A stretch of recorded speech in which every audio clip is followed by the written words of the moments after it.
अऊज़ु बिल्लाहि मिनश्शैतानिर्रजीम बिस्मिल्लाहिर्रहमानिर्रहीम। और पीरों का भी अजीब हाल है, पीरों का भी। और एक औरत थी बेचारी, वो अपने उसका आदमी कहता था मैं पीर हूं, उसकी बीवी उसको पीर मानने के लिए तैयार नहीं थी। तेरे जैसे 336 पीर देखे ना। तो एक बार उसकी बीवी बोली तुम पीर हो? कहां? पीर तो आज मैंने देखा आसमान पर। कहा क्या देखा? अरे हवा में मुसल्ला बिछाकर, जाए नमाज बिछाकर खड़ा था और नमाज पढ़ रहा था, उड़ता हुआ जा रहा था। वो था पीर। इसको चढ़ गई, शायद वो कलियाचक वाली होगी, ड्रिंक चढ़ गई। तुमने देखा हवा में?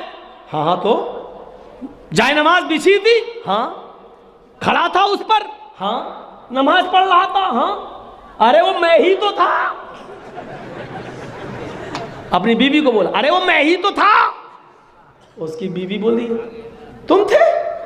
हाँ मुझे लगा तुम थे। कहा क्या मतलब? कहा इसीलिए टेढ़े टेढ़े उड़ रहे थे, सीधे उड़ भी नहीं रहे थे, तिरछे तिरछे जा रहे थे, फिर भी कमी निकाल दी।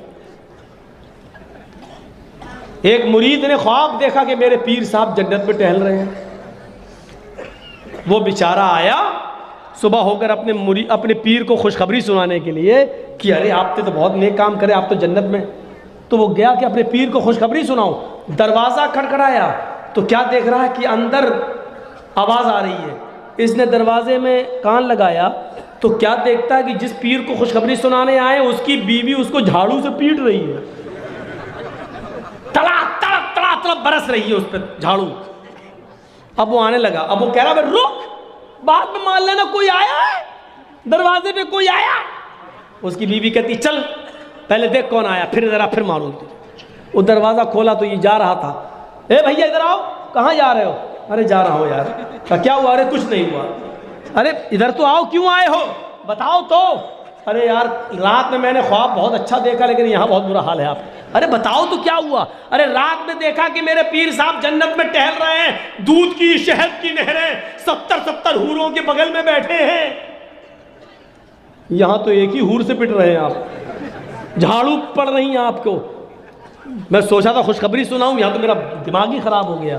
तो पीर साहब भी बड़े चालाक थे, कहने लगे तुमने जन्नत में देखा? वो बिल्कुल सही देखा। कहा खाक सही देखा? मार खा रहे हो, बीवी के हाथ से पिट रहा हूँ, कह रहा जन्नत। अरे मेरे भाई, बीवी की झाड़ू खा खा कर पिट पिट कर जो सब्र किया मैंने, उसी सब्र पर ही तो अल्लाह ने जन्नत दी है मुझे। मुझे नमाज और रोजे ने थोड़ी जन्नत दी है, बीवी की मार खाकर सब्र किया उस पर जन्नत मिली मुझे। तुमने सही देखा जन्नत में मुझे, तुम भी बीवी की मार खाया करो। उसने कहा भाग, तेरे जैसा पीर को मैं तलाक देता हूँ, भाग। बीवी की मार खाने के लिए बोल रहा है? तो ऐसे भी पीर होते हैं, ऐसे। अगर तस्वीर होती तो क्या हाल होता। बहुत दिनों के बाद आज थोड़ी सी पीरी मुरीदी पे बोले हैं, बहुत बोले हैं, क्योंकि एक पीर बेचारा आपके बंगाल में माहौल ख़राब करने पे तुला हुआ है। तुला हुआ है ना, जानते होंगे ना, कोई उर्फुरा फुरफुरा, कोई ऐसी कुछ नाम है। अरे सब क्लियर मत कहो यार, केस हो जाते हैं। अरे भैया नाम मत लो, हम इन दो कोड़ियों के लोगों के नाम लेना नहीं जानते। बस वो लोग जो हैं माहौल ख़राब करने पे तुले हैं। अबे तू इतना बड़ा पीर है, इतना बड़ा, तेरी कौम तुझे इतना पूछती है, तू एक फूंक मार, ममता तो वैसे ही उड़ जाएगी, तू तो वैसे ही मुख्यमंत्री बन जाएगा यार। तेरे ऊपर तो सारे बाबाओं का सहारा है, तुझे चुनाव लड़ने की और कैंडिडेट उतारने की क्या जरूरत है? क्या जरूरत है? मुल्ला मौलवी है तो कायदे से रहे, तुझे यहाँ उतरने की क्या जरूरत? यही तो लोग उसको कहते हैं योगी, योगी से हमारे यहाँ। अबे तू सन्यासी है तो कायदे से रहे, तुझे क्या जरूरत थी चुनाव लड़ने की? तू तो मंदिर में घंटा बजा। अब तू पावर इतना दिखाएगा, जिसको 20 साल से बच्चे ना हो हमारे फला के पास आ जाओ, बच्चे हो जाएंगे। मस्जिदों से महरूम हमारे पास आए, बच्चों से महरूम हमारे पास आए, बेटा बेटी से महरूम हमारे पास आए, और जो तेरे पास आ रहा है उनको बच्चे हो रहे हैं। जब तू इतना पावरफुल है तो एक फूंक मार, उड़ जाएगा मोदी बेचारा, देश का प्रधानमंत्री तू बन जाएगा। मार। अरे दुनिया को बेवकूफ बनाना छोड़, यहाँ से 100 रुपए मिल रहे थे, तेरा पेट 100 में पल नहीं रहा था, दिल्ली वाले ने तुझे 1000 का लालच दे दिया, इसलिए तू इधर का खिलाफ हो गया। हमको बेवकूफ़ बना रहे हो। मौलवी जर्जीस तुम्हारी रगों में दौड़ने वाले खून से वाकिफ़ है। यहाँ जिन लोगों को भेजा जा रहा है, मजबूरी है उनकी भी यहाँ आना, क्योंकि वो जानते हैं इतना सा जुमला आजम खां बोलता है तो जेल चला जाता है। हम बचे हैं, हमें बचाया ही जा रहा है। वो जानते हैं अगर हमने यहाँ अपने कैंडिडेट नहीं उतारे तो हमारी सीबीआई जांच हो जाएगी, हमारे कॉलेज बंद हो जाएंगे, हमारी यूनिवर्सिटी बंद हो जाएंगी, हमारे मेडिकल कॉलेज बंद हो जाएंगे। उन बेचारों की मजबूरियां हैं यहाँ उतरने की। मेरे भाइयों, मजबूरियां हैं उनकी यहाँ उतरने की। क्या करेंगे? क्या हमको चेक फेंका जाता है, चेक। मौलाना साहब, अबे हम तो, हमारी अकल ठिकाने आ गई। हमने कहा किस बात का चेक दे रहे हो? भर लो जितना पैसा भरना हो। क्या मतलब? कब मोदी को जितनी गाली देना हो दे दो, उससे हमारा फायदा हो रहा। हमने कहा अरे ये देखो, गाली देने के लिए पैसा दे रहे हैं।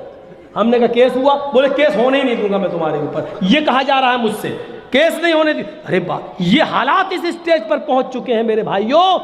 अब एक अंदाजा लगा सकते हैं आप, उत्तर प्रदेश में मुलायम सिंह की जब तक हुकूमत रही घुसने नहीं दिया गया, अखिलेश की हुकूमत जब तक रही घुसने नहीं दिया गया, मायावती की जब तक हुकूमत रही घुसने नहीं दिया गया, लेकिन योगी जी जैसे ही आए घुसने दिया जा रहा है, एंट्री हो रही है। आओ आओ, जहां चाहो वहां बोलो, सिक्योरिटी जेट प्लस की सिक्योरिटी दी जा रही है। मेरे भाइयों, हमारी अकलों में भैंस का गोबर भरा हुआ है, हम समझ नहीं पा रहे हैं क्या? क्या ये साजिशें हमारे सामने नहीं है क्या? हम इससे वाकिफ नहीं है क्या? लेकिन तुम सोचो कि मौलवी जर्जीस नाम लेगा, नाम लेना गवारा नहीं करूंगा। तुम तो अक्लमंद हो, भैंस का गोश्त तो हम लोग खाते हैं, तुम तो कुछ और खाते हो। अकल तो तुम्हारी चलनी चाहिए। तुम्हारी अकलों में गोबर कब से भर गया है? साजिशें नहीं समझ पा रहे हो, प्लानिंग नहीं समझ पा रहे हो, मंसूबे नहीं समझ पा रहे हो। मेरे प्यारे साथियों, इन साजिशों और मंसूबों को तुम्हें समझना होगा, बाखबर होना पड़ेगा। याद रखिएगा, प्लानिंग बहुत ऊंची हो रही है, और अगर यहां से आपकी ममता जी अगर दोबारा नहीं आई तो कलिया चक से गोश्त कलकत्ता नहीं पहुंचा पाओगे आप अपना मीट। हालात बहुत ख़राब हो जाएंगे। समझने की कोशिश करो, और समझने की कोशिश का मतलब ये कि इत्तेहाद और यकजहती आप अपने अंदर ले लीजिए, एक हो जाइए एक प्लेटफार्म पर। मैं ये नहीं कह रहा हूं, मैं ये कह रहा हूं कि जहां भी तुम वोट दो, जिसको भी तुम वोट देना चाहो, जहां पर भी तुम जाओ, एक साथ जाना। मैं ये नहीं कह रहा हूं कि एक ही जगह जाओ, जहां जाना है इत्तेफाक के साथ सब लोग मिलकर उसी जगह जाएं। तुम्हारे वोट बटना नहीं चाहिए। तुम बटे, हुकूमत बट जाएगी। तुम बटे, तुम्हारे खिलाफ साजिशें शुरू हो जाएंगी। तुम कहीं जाओ, एक जगह जाओ।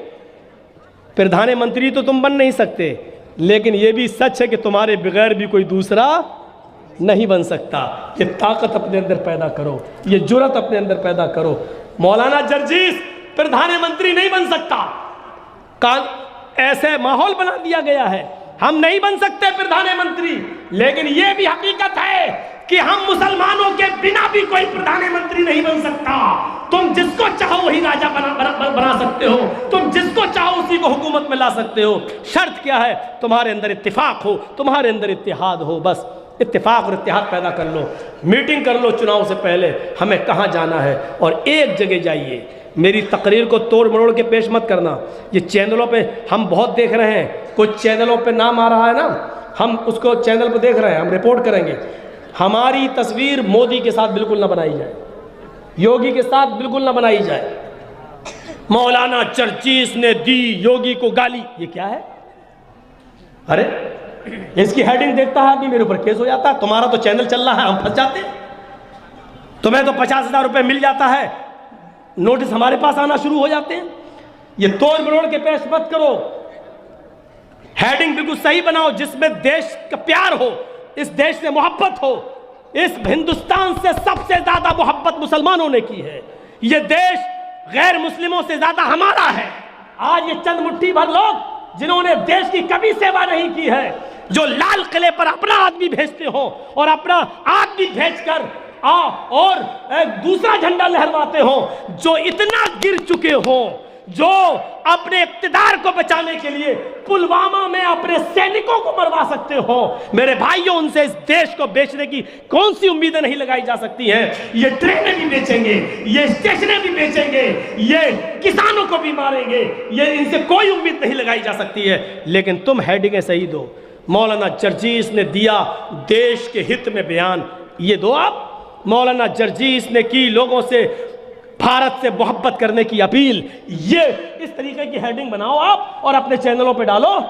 हैं, अपने चैनल को चलाने के चक्कर में योगी और मोदी के साथ बना के मौलाना लोग देखेंगे और सब्सक्राइब करेंगे। तुम तो मिल गए 20,000, हमारा तो चला गया 25 लाख रुपया।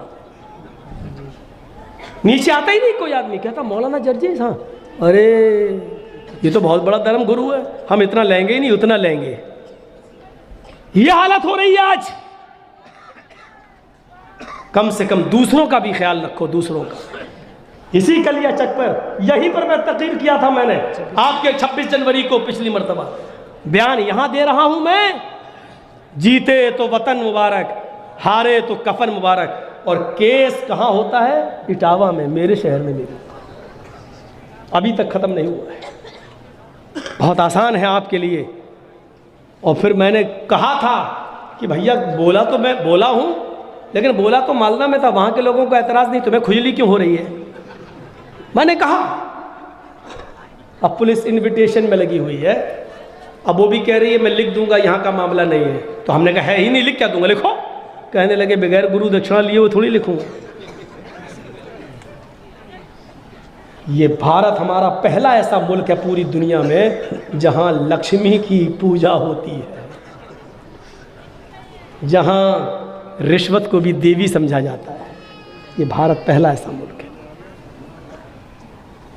वइज़ा तुलियत अलैहिम आयातु ज़ादतहुम ईमाना।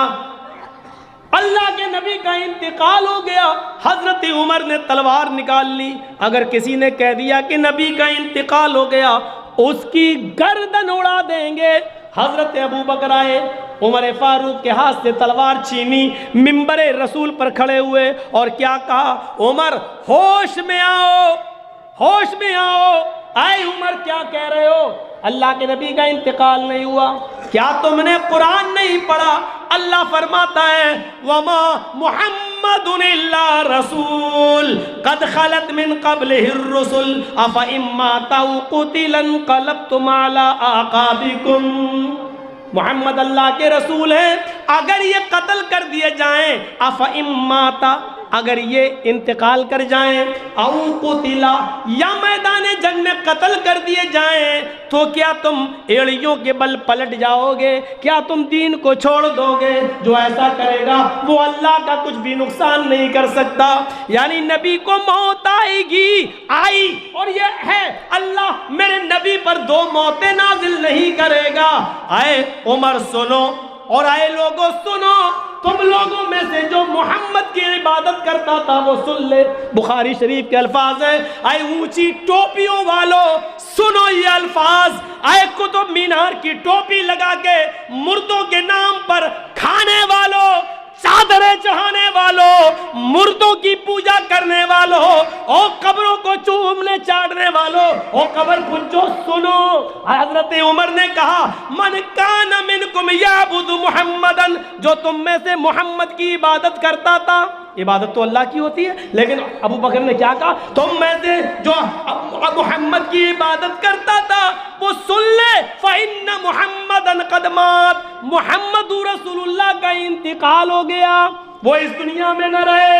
वमन कान मिनकुम याबुदुल्लाह हय्युन ला यमूत, और जो अल्लाह की इबादत करता था वो सुन ले, अल्लाह जिंदा है, वो कभी मरेगा नहीं।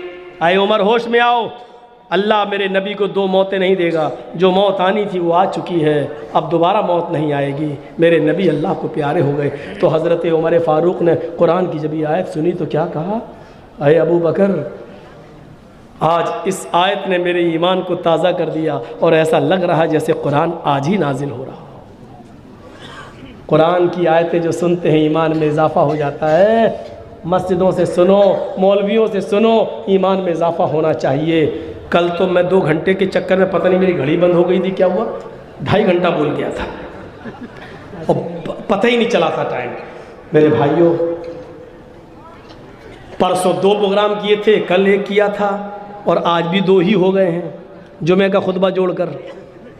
अगर उसको भी जोड़ लिया जाए तो 2 है। मैं भी इंसान हूँ, कोई जनरेटर तो हूँ नहीं कि जितना चाहो उतना जलाओ। और कल भी मेरा प्रोग्राम है महलदार पाड़ा में सीलमपुर, परसों गाजोल और फिर 8 तारीख को मिदनीपुर। तो आप ही के बंगाल में रहमो करम चल रहा है मेरे भाइयों। तो बस इतना काफ़ी है, और भी चीज़ें हैं। अब लाइब्रेरी के बारे में तो हमने बता दिया। लाइब्रेरियाँ ये इंसान के लिए रूह का काम करती हैं मेरे भाइयों। इसका ताउन करिए, लाइब्रेरी बनाइए, अच्छी अच्छी किताबें इसमें रखिए। किताबें जब आप मंगाओ तो हमसे ज़रूर मशवरा कर लेना, हम कुछ किताबें आपको ऐसी बताएंगे इंशाअल्लाह जिससे फ़ायदा होगा। तो अल्लाह ताला इस लाइब्रेरी को भी और चलाने वालों को भी अल्लाह रब्बुल आलमीन हौसला दे और लाइब्रेरी को दिन दूनी रात